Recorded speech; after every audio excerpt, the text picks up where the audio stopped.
ആരാണെന്ന് വ്യക്തമായിട്ട് അറിയില്ലെങ്കിലും ജഗന്റെ ഏറ്റവും അടുത്ത ആളുകളാണ് ഇതിന്റെ പിന്നിലെന്നുള്ള കാര്യം ഉറപ്പാ.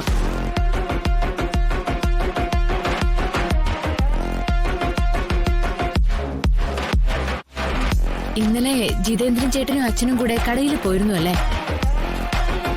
അത് അല്ല, ഞങ്ങള് എന്താ വന്ദനയ്ക്ക്? ജഗനെ ഉപദ്രവിച്ചതിന്റെ പിന്നിൽ അവന്റെ അച്ഛനാണെന്ന് തോന്നലുണ്ടോ നിനക്ക്?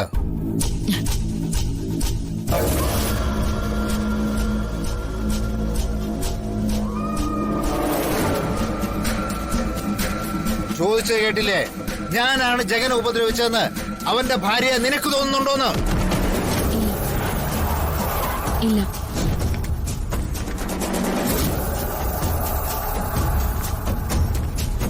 ജഗന്റെ അച്ഛന്റെ എക്കാലത്തെയും ദൗർബല്യം ഇളയ മകൻ ജഗനാണെന്ന് ജഗന്റെ ഭാര്യയെ എനിക്ക് നന്നായിട്ട് അറിയാം.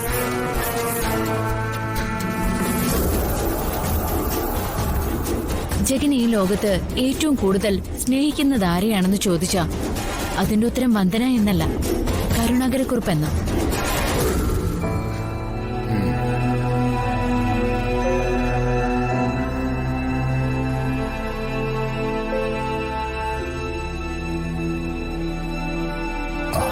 പതിയെ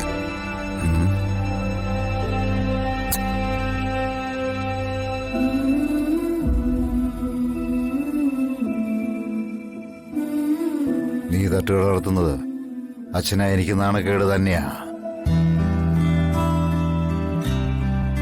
അന്ന് വർക്ക്ഷോപ്പ് ജോലി ചെയ്തപ്പോഴും എന്റെ നിലപാട് തന്നെയായിരുന്നു. എന്നുവെച്ച് എന്റെ മോനെ എനിക്കിഷ്ടമല്ല എന്നൊരർത്ഥം അതിനില്ല.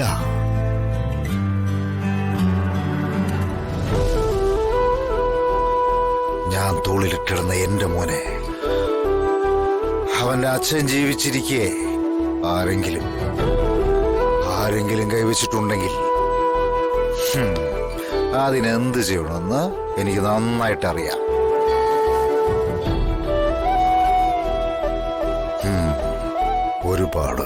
ഒരുപാട് കല്ലുമുള്ളും ചവിട്ടിയാ ഞാനിവിടെ വരെ എത്തിയത്.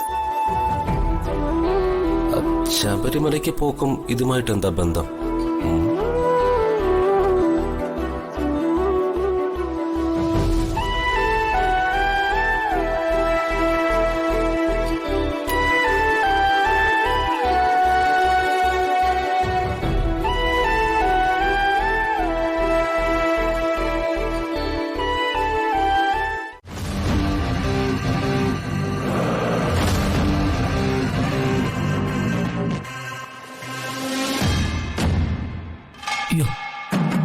അല്ലെങ്കിൽ വേണ്ട, നോർമൽ കോൾ ചെയ്യാം.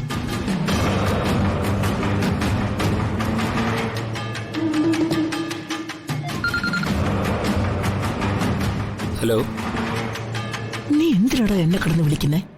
മാഡം പറഞ്ഞത് ഞങ്ങൾ ചെയ്തു. 50,000 കുറച്ചാ തന്നത്, ബാക്കി പൈസ കൂടി കിട്ടണം. ആനന്ദവല്ലി വാക്ക് പറഞ്ഞ വാക്കാ, നീയൊക്കെയാണ് വാക്ക് തെറ്റിച്ചത്. വാക്ക് തെറ്റിച്ചെന്നോ? എന്താ മേഡം ഇങ്ങനെയൊക്കെ? കുത്താൻ പറഞ്ഞു കുത്തി, അതായിരുന്നു നമ്മൾ പറഞ്ഞ ഡീല്. അതെ, കുത്താമെന്നായിരുന്നു ഡീലിങ്സ്. നീ കുത്തുന്നതിന് പകരം വെറുതെ ഒന്ന് പോറിച്ചു. ഒരു നല്ല കുപ്പിച്ചില് കൊണ്ടാ പോലും 10-12 സ്റ്റിച്ച് കാണും. ഇത് വെറും 7 സ്റ്റിച്ച്. ഒരു ടീറ്റിയും കൊടുത്തങ്ങ് വിട്ടു. അതിന് ഞാൻ തന്ന പണം തന്നെ ധാരാളം. ശാലംബാധ വാങ്ങിച്ചോണ്ട് പൊക്കോണം. ഇനി ഈ കാര്യം പറഞ്ഞ് നീയൊക്കെ എന്നെ വിളിച്ച ആനന്ദവല്ലി ആരാണെന്ന് നീയൊക്കെ അറിയും. അങ്ങനെയൊക്കെ പേടിപ്പിക്കില്ലേ മാഡം? ഞങ്ങൾ ജഗനെ കുത്തിയത് ആനന്ദവല്ലി മാഡം പറഞ്ഞിട്ടാണെന്ന് കുറുപ്പ് സാർ അറിഞ്ഞാൽ അതോടെ കഴിഞ്ഞുവല്ല. എടാ ഗുണ്ടച്ചെറുക്ക, കരുണാകരക്കുറുപ്പിന്റെ കരളിലാണ് നീയൊക്കെ കത്തികയറ്റിയത്. ജഗനെ കുത്തിയത് നീയൊക്കെയാണെന്ന് പറയുന്ന നിമിഷം കുറുപ്പ് നിന്റെ പൊള്ളയ്ക്ക് കത്തികയറ്റും. എന്നെയാ ആനന്ദവല്ലിയാണ് ഇതൊക്കെ ചെയ്യിച്ചതെന്ന് നീ പറയാൻ പോകുന്നത്? വെച്ചിട്ട് പൂടച്ചിലക്കാതെ. എടാ പ്രകാശേ, നിന്റെ നാക്കായ എല്ലാത്തിനും പ്രശ്നം. ആ ഹരിതയെ പിണക്കി വിടേണ്ട വല്ല കാര്യം ഉണ്ടായിരുന്നോ? അവക്കാണെങ്കിൽ ഒടുക്കത്തെ വാശി. ഞാൻ മനഃപൂർവ്വം ചെയ്തതല്ലോ. അവൾ എന്റെ വായി നിരന്നു വാങ്ങിയതല്ലേ. പ്രകാശേട്ടൻ അതൊക്കെ പറയാം. ഇനി വീട്ടിൽ എനിക്ക് ഒരു സമാധാനം ഉണ്ടാവില്ല. ഓ, കഴിഞ്ഞത് കഴിഞ്ഞു. ഇനി നമുക്ക് എന്ത് ചെയ്യാൻ പറ്റും? അക്കാര്യത്തെ കുറിച്ചൊന്ന് ആലോചിക്കൂ. അയ്യോ, പ്രകാശൻ ആലോചിക്കുന്നില്ലേ? ഇവന്റെ ഭാര്യ പറയുന്ന വെച്ച് നോക്കുമ്പോ എല്ലാം കുളമാക്കുന്നവൻ ഞാനാ. അതുകൊണ്ട് ഇനിയുള്ള പദ്ധതികളൊക്കെ നിങ്ങൾ അങ്ങ് പ്ലാൻ ചെയ്താൽ മതി. പ്രകാശം വേണമെങ്കിലേ കൂടെ ഒന്ന് തരാം, വെറും ഒരു ആജ്ഞാനുവർത്തിയായിട്ട്. എടാ പ്രകാശ, നമ്മൾ 3 പേരും കുതന്ത്രങ്ങൾ ഉണ്ടാക്കാൻ മിടുക്കരാ, അതിന് സംശയമൊന്നുമില്ല. കൂട്ടത്തിൽ കുറച്ചും കൂടി കാനബുദ്ധിയുള്ളത് നിനക്കാ. ആ സ്ഥിതിക്ക് നീ തന്നെ ഒരു പ്ലാൻ പറയുന്നല്ലേ നല്ലത്. ഇല്ല, നിങ്ങളെ പറഞ്ഞാ മതി. എന്റെ അവനാഴി ഒഴിഞ്ഞു. എന്റെ ആവനാഴി ഒഴിഞ്ഞു. ഓ, അവൻ ചോദിച്ച അവനാഴി മണ്ണാങ്കട്ട.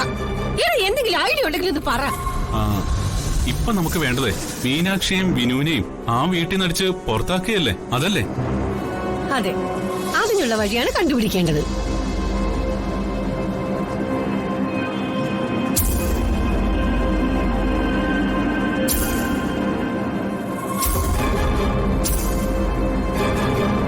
ആ, അതെ, ഞാൻ ആലോചിച്ചിട്ട് ആലോചിച്ചിട്ട് എന്താ പറ, എന്താ ഐഡിയ കിട്ടിയേ? ഒരു ഐഡിയയും കിട്ടിയില്ല. ഓ, ഛേ,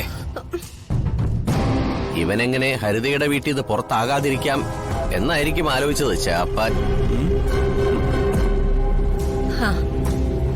ശരി, എന്നാ ഞാനൊരു ഐഡിയ പറയാം.